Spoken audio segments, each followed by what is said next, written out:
G'day everyone and welcome to SC Playbook NBA. I am Matty G, also known as @NBA G Wiz across all the things. And we are about to look into week 19 of Supercoach. The inaugural season of Supercoach is almost in the books. We only have a few weeks to go. Like, we're looking down this. Week 23, the GOAT number is fast approaching. That's basically 4 weeks up until the end. We've got 19, 20, 21, 22, and 23. We're kicking off this, and it's in the bag. We've got 4 more down. We've got 4 more to go on this very first season, and we all want to know, how can we finish off strong? So let's get into it. Let's look at the duds of the week, the studs of the week. Who are we going to captain? But who are we going to bring in, and who are we going to trade for? Let's talk about it right after this.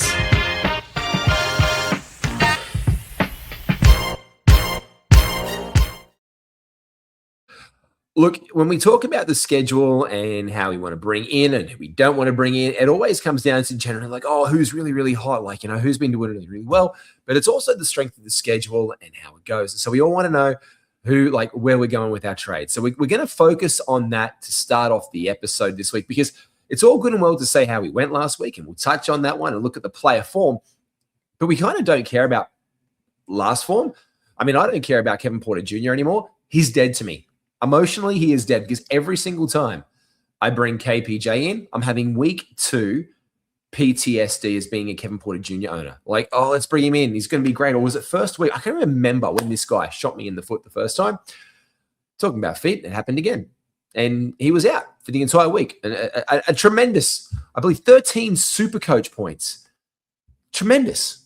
You just want that. He's like, oh, he's great. He's back, and Giannis is coming back, but he'll still get his, and he didn't.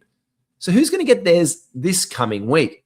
And because we're heading into week 19, there's a little bit of correlation for those of you who play fantasy basketball. And in fantasy basketball, we know week number 20 as week number 19 in Supercoach. And wouldn't it be really nice that if we could just plan for more than the week ahead? Maybe we look at the week after that one, and maybe the week after that one. Save ourselves some trades and look at the strength of schedule. So let's do that, and let's check out who we are bringing in and why, because there are some beauties on the list.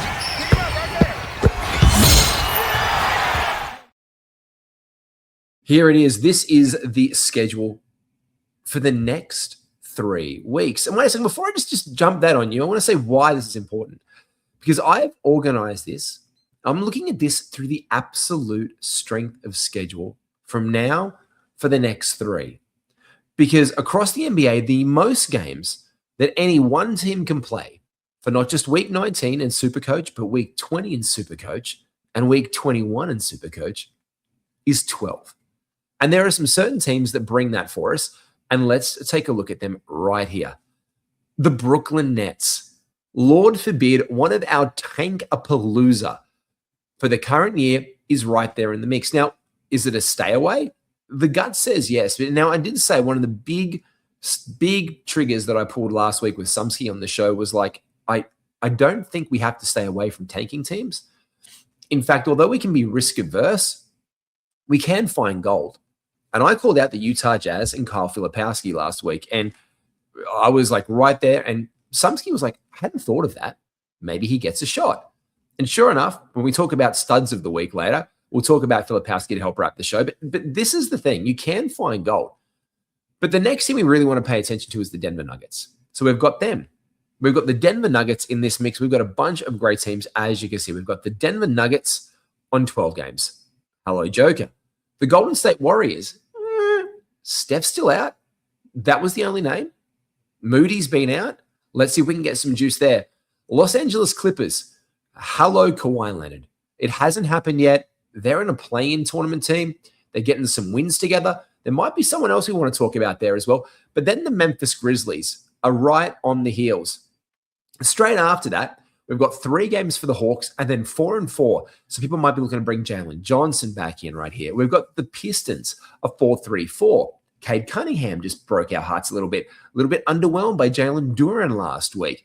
Houston Rockets, for all of those like me who are heavily invested in the goodness of the Rockets.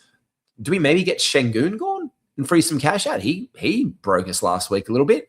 KD, not as great. Amen Thompson popping off. We've got to have these questions about the Houston Rockets.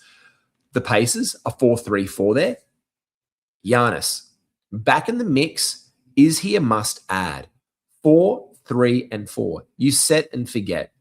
And we're at the pointy end of the season where if you don't have enough cash around, you really do have to look for some of these cheaper sides just to get some like little bit of extra cash generation. So we'll talk about those guys, especially with those 4 gamers very, very soon. And then we start to look down the way. We've got the Philadelphia 76ers on 5 games this week. Now, usually we'd be shouting by the rooftops if you had Tyrese Maxey. This is where you wanted to have a guy like Tyrese Maxey, who has been a super coach revolution. His injury will keep him out at least the next 2 games.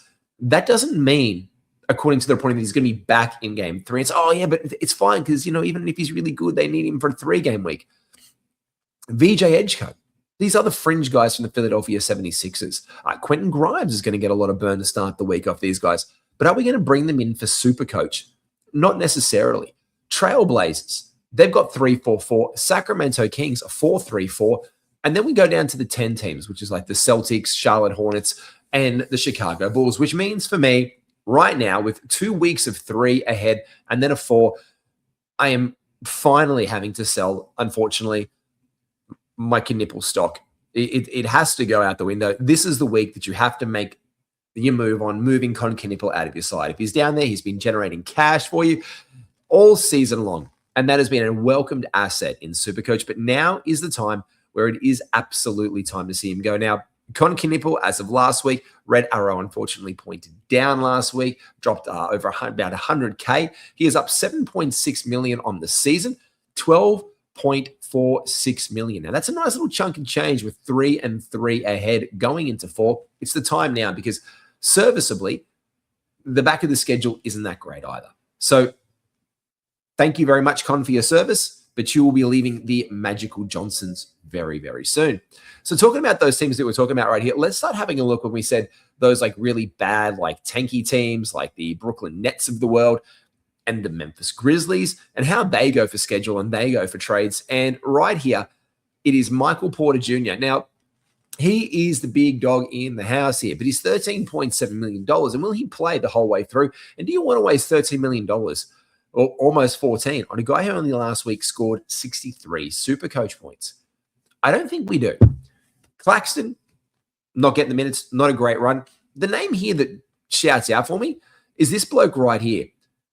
Zaire Williams was a silly season stud in fantasy basketball last year, and he does have some relevance in Supercoach. Now, if you need to free up funds and you're looking low, a guy at $6.7 million may be able to float your boat. And you've got to have that. He's got 85% chance of hitting his 21. I think he will do that out the gates in the first 2 games of the week, which are Monday and Tuesday for the Brooklyn Nets. Really easy to see your cash generation come early, and then hopefully green arrows for the rest of the week to help free up some cash. I think Zaire here is my absolute prime target. If I'm looking at anyone else by break even, I'm looking like really low here. I'm probably going to have a look at no more than 35, 40. And right here, you start to get guys like Clowney, probably get more of a run. But Zaire, for me, on the 6, is probably the dude that I want to be looking at this week to bring into my roster. Similarly, we've got the Memphis Grizzlies right here. GG Jackson is already starting to generate it. He was up 540K last week, and he seems to be the guy with the most beneficiary here. Now, Cam Spencer, he's made $5.3 million. I told this to Sumsky, just put him on your bench and forget about him ages ago. And he's continued to generate the funds.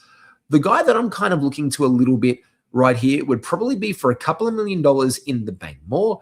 I'm kind of looking at Jalen Wells. Now, he has a 46 break even this week. He hit 42 last week. His likelihood is down now. They didn't play that much, but he is starting to get a bunch more minutes in Memphis. So again, if I'm looking to generate that cash, it's there. But the one that's got me intrigued is the rookie Walter Clayton Jr., newly acquired this season from the Utah Jazz. And Clayton Jr. is starting to put together a few more games here. Now, look, his thumb arrow might be down. He hasn't been doing great, and his averages are poor. But at $5.7 million to get a little bit of cash, if I have to free up for a Jokic in my side, These are the guys that you can do. The other one right here is starting to get a lot more minutes would be the other acquisitions like Taylor Hendricks for the Memphis Grizzlies and the rookie Olivia Maxence Prosper could be a shout as well. But now we get juicy with it. The one that we are all bringing into our teams, come hell or bloody high water, and you just slap the captaincy on. Let me swallow the lid on this one. I think at a point in time, here we go, captaincy This conversation is your earlier. captain speaking. Out on Nikola Jokic, and I think you will too, because he has been the most tremendous player in NBA Supercoach this season by far, like heads and tails above. There's the team players. Here we go. Overall points. Look at this guy, and we know he missed time, and we spoke about this just on the show last week. Total points for the year. The guy sits right up here. There we go. Tyrese Maxey, unfortunately out for 5. That's why he brought him in. 1,971. And he was out. He's 2 games away, only 2 games away from missing the deadline for the awards, like the cutoff for the awards. He's 2 games away from that.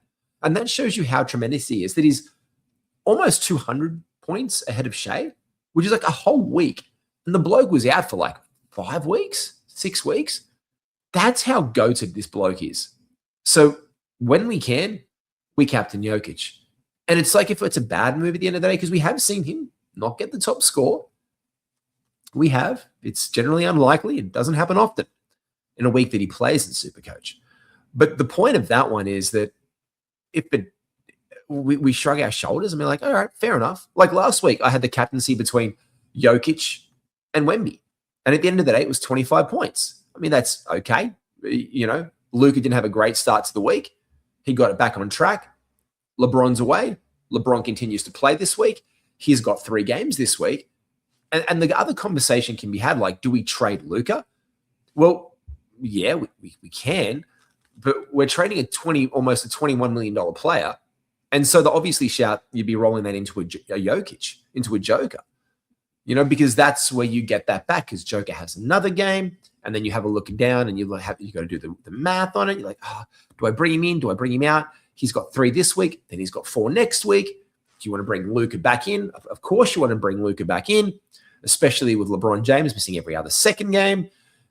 And he's got arthritis in his foot right now. We already know that he's out to start the week, so it's probably going to be a lot of heavy lifting for Luka. And so the Lakers need Luka. Do you? I mean, I think for the next 2 weeks we can, but if you need to trade, that's where you're going to get a bunch of that capital from. It's from guys like him. But otherwise, there's my captain straight away. In the Golden State Warriors, pods, $10.5 million, 68 Supercoach points. Do we? I'd rather save myself $1.4 million and go with a Guy Santos, to be fair. And he has a very favorable matchup this week, and I think he is looking good for his break even. It's only 49, and his likelihood there is 100% of it. So for me, it's definitely Guy, especially with Al Horford missing part of the back-to-back set. I think there's going to be opportunity for him in that power forward, small center spot. And I think there is the only choice that we really have with the Golden State Warriors. Moody has still been out. Steph is yet to be reevaluated and come back on in. For the Los Angeles Clippers, like we said on the schedule, without a doubt, this bloke has been brilliant this year. It is Kawhi Leonard, 131 Supercoach points in week 18. He has been on a tear. He is 10.2% owned, and I'm surprised that it's not higher than that. It's beware the claw. What's going to happen with this, investigation? Is he going to be suspended? I think all of this stuff happens after the season's said and done, and it's off season, and that's when that comes back. The only thing that ever stands in the way with Kawhi Leonard is injuries. That's it. I don't see this guy underperforming anytime soon. He continues to make it. Now, again, unfortunately, with Kawhi Leonard, we do talk about these things with a really high break-even point. Now, he has hit it. His average for the last 5 weeks has been 98. The last 3 weeks, 98. So that's about his ballpark there. Now, his week 18 points was 131 in the 4 games he played, which means he eclipsed his break-even bet at 105. People might want to swallow that. But again, he's up 3.1 on the season. We love that for him. But if we're looking for some cheaper options around the fringes, we've got Benedict Mathurin. Eggs Benny is playing well. And also Derrick Jones Jr. at 8.3 seems to be the other guy getting a little bit of juice. I am curious about the Darius Garland situation, but I'm not going to risk $11.7 million by any way, shape, or form. In a pinch, if I have to really drop some cash really quickly, I could probably look for a Brock Lopez or a Chris Dunn from the Clippers and do a little bit of finagling there. This is another curious one with our schedule and our ads of the week. Do we add Ant? Because the Minnesota Timberwolves, heading down to our schedule here, are the only other team on this schedule that have 2 4-game weeks back to back. So the T-Wolves have 4 in 19 and 4 in 20.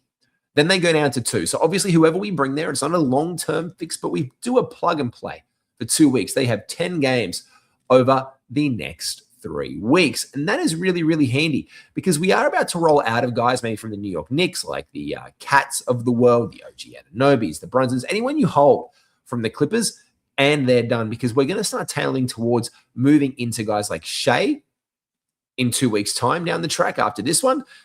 And Wemby, we've got 3-4-3. And we just leave him now. Like we've got these 10 gamers. And again, it's like the Jokic conversation.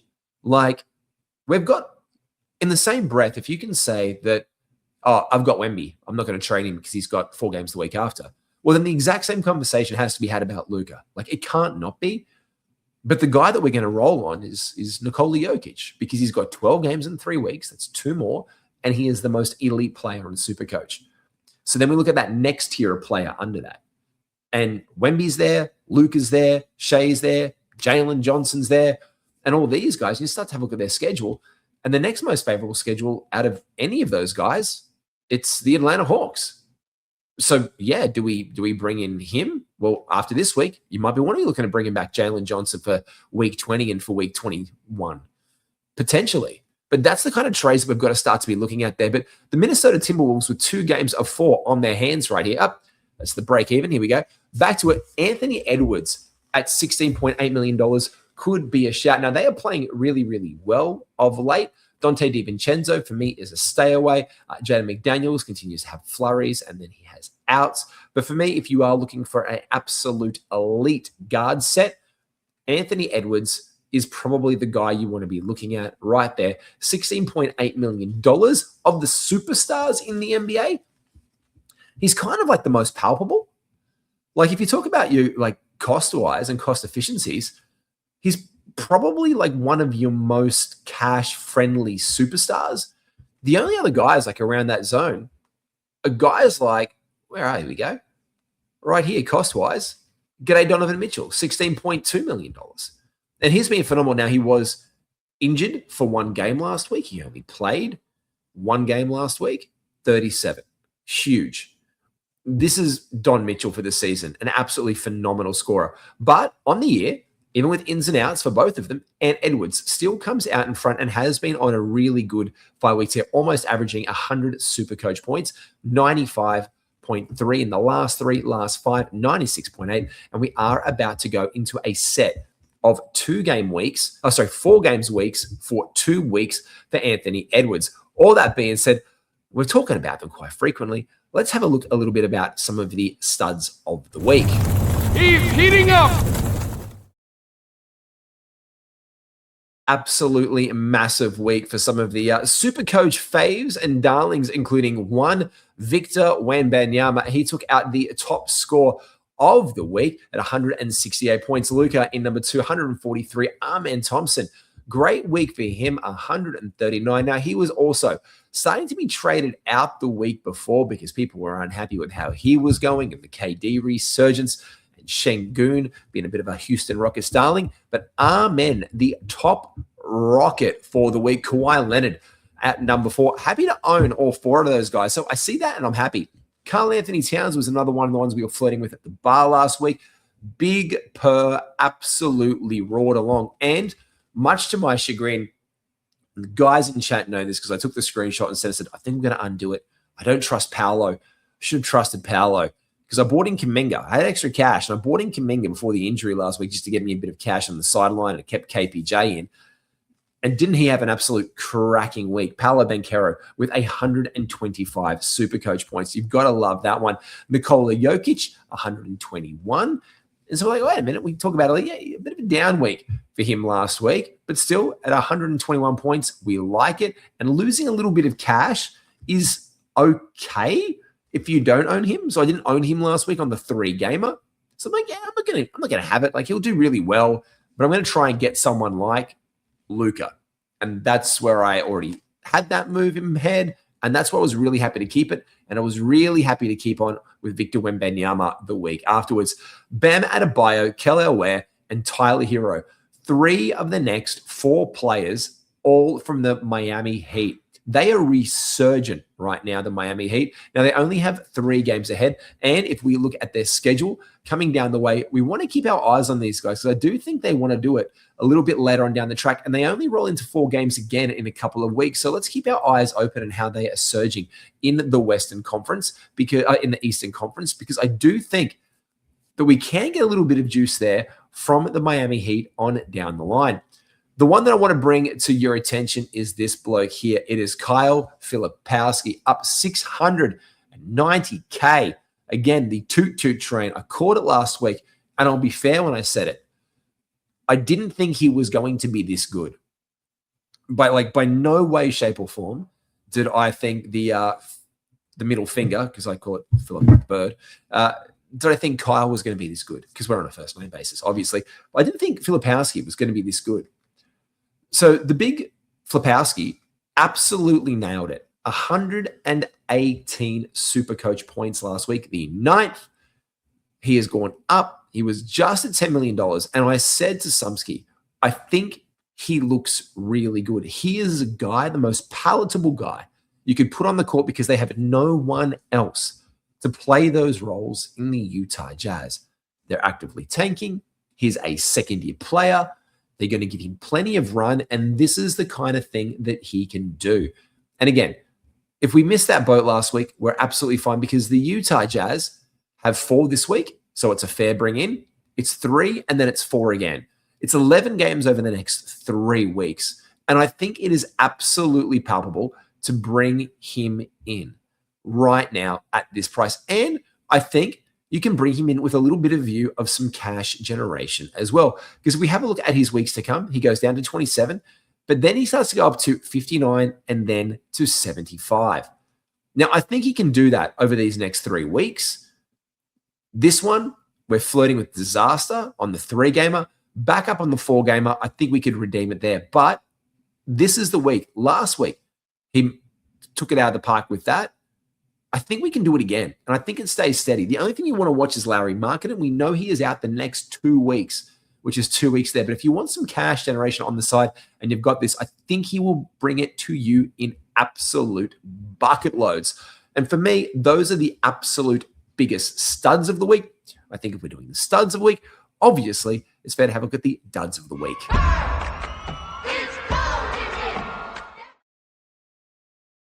Yeah, look down the way. I spoke about him earlier at 26 of the week. It is Alperen Şengün, lost us 60K, 87 points for the week. Zion Williamson, people started to bring him into lineups just a little bit last week, only 2.2% owned, which was great. And we love that, because if we had up there in the 20% for people who like Zion, people are risk adverse to the bloke at this point in time, but he did lose us a bunch of cash.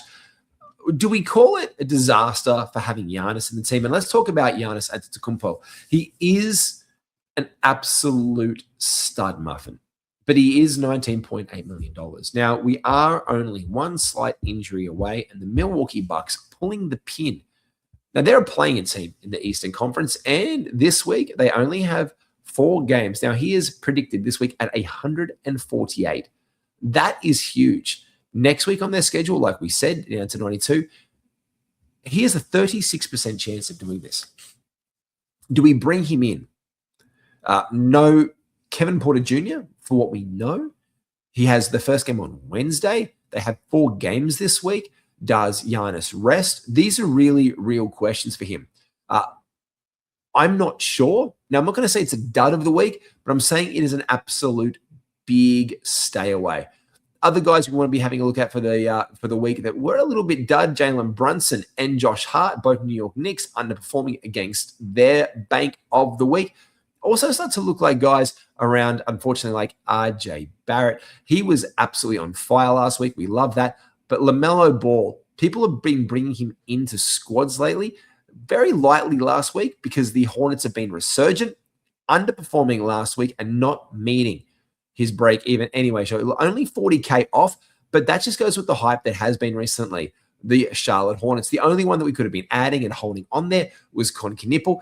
I just don't think LaMelo has a very Supercoach-friendly translation right about there. Other guys who may have broken your heart for the week, again, like I said, Knipple down 100K. And as I said, he is my big trade unit that I am off for the week. Let's focus on the captaincy before we wrap this bad boy up. And like I said, it is only one person that we want to be discussing. And in that conversation, it is Nikola Jokic. For me, that is the trade that I'm going to make.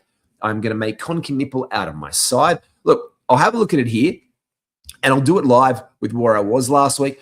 It was a solid week. Unfortunately, though, Cade Cunningham let me down, and it was a shame to see that from the guy who I thought was going to help spearhead my attack, to be fair. He was playing well, but unfortunately, some red arrows for Mr. Cunningham last week. But he will be one of the first trades I make. I'm also going to be looking to probably move Knipple. Those are the first ones there off my head. But this is the point. If I'm trading out with such a big guy like this at 18.2, can I trust it? Well, maybe. But they've got against the Brooklyn Nets. They got Brooklyn, Philadelphia without Tyrese Maxey, a must-win game for these guys. Memphis, two not great sides, and the Toronto Raptors. So maybe that's a rethink for me on that one, and I leave him in for this one of the Game of Fours. But definitely, probably for me, the next guy trading out is got to be Kevin Porter Jr. I do not want to carry $14 million of salary cap in to start my week. And I've got flexibility here. Now, for me, I'm not sure if it's going to be Şengün, and I don't think it's going to be Duran because I think it gets redeemed. And I don't think it's going to be Jonathan Kuminga either for me. Now, I've got no boosts left because he is going to sit on the bench for me. And no matter what, Kuminga was there for one objective, to make me a little bit of cash through the season. Because he cost me nothing. Cheap as chips, $7.8 million. He is going to break this in the 3-game week. He is expected to return. He was probable and then downgraded last minute in the last game. I think by the time they play this week, we see him play. I see him get 8 points and beat the break even. So there's no real impetus for me to do that. It's going to probably be a big one. I will post it on, but I'm probably leaning into getting rid of. I'm probably going to have to do it. I'm probably going to have to get rid of Şengün. I think I might have to. I can bring a couple of other guys in. I could probably bring in a couple of cheapies right here. I do have a little bit of cash to bring in Jokic and get creative with it, do some substitutions around the way. But that is who I'm starting with. I am not trusting Kevin Porter Jr. in my lineup this week, even if he is questionable. I'm not just putting him on the bench on the side. And I am definitely, unfortunately, breaking my own heart, and I am saying farewell to Knipple. Go out there, get your wins, play well. Super coaches, I will catch you later this week in studio with Charlie White. Be well. Take care. We'll see you soon.